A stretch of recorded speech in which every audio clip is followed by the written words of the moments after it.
Doctor, I have to ask you, in all of your decades of experience, what are a couple noteworthy elements of government waste that are just some of the most egregious?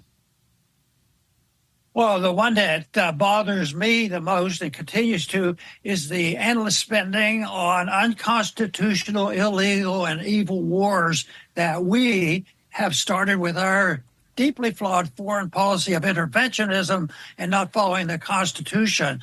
Because since the Second World War, we've never even declared a war. We just go and do it. They don't ask about why, what are we going to do, what's the goal, how much is it going to cost, where are we going to get the money? And that's big. And because there's so many people that die from this foreign policy, that is another reason that we should all oppose it. But the whole thing is it's sold on national security and patriotism, and that's all a facade because it has nothing. I feel less safe, with our foreign policy. I don't feel safer. I was in the military for 5 years. I have a little bit of experience with it, but I don't think people should feel reserved. I was drafted during the 60s, and that, of course, was when the Vietnam War was going on. And believe me, that was a mess. We elected Nixon to stop the war. After Nixon was elected, 34,000 Americans were killed. It's insanity. Yes, food stamps and everything else, but this is food stamps for the rich and especially food stamps for the military-industrial complex. That's the one that bothers me the most. Well, fair, Dr. Paul. And so let's go through this. According to publicly declared numbers, the U.S. military spends around $880 billion a year. Russia's entire defense budget is around $100 billion. They lie about it. They say it's 80, but it's probably closer to $100 billion. What are we doing spending 8 times the Russian military budget? Where does that money go? Into the pockets of the military-industrial complex. It's the money never leaves. The weapons, we send all these weapons to Ukraine and the Middle East and all these countries, Syria and whatnot.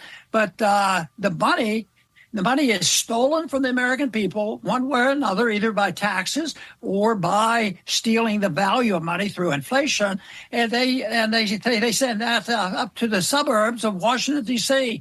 and the big companies. The F-35 is a boondoggle. I don't know how many trillions it's been spent already, and nobody believes it's a good airplane, but it's being built. Somebody said once, every state has a piece of the action, so nobody will cut back. Oh, we'll lose jobs. So that is why it's so vicious, and there's no good intention. It does not help us in national security. It does exactly the opposite, and it works real hard to cut back on it and try to avoid the bankruptcy going on.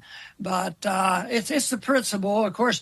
My argument always is back, how do you pay for it? And they couldn't do this if they didn't have the Fed. Because, no, they're not going to tax us, but they'll steal the money. And the tax is the inflation tax. When prices go up, that's a tax. So they do it that way, and it's deceptive, and it's just despicable what they do.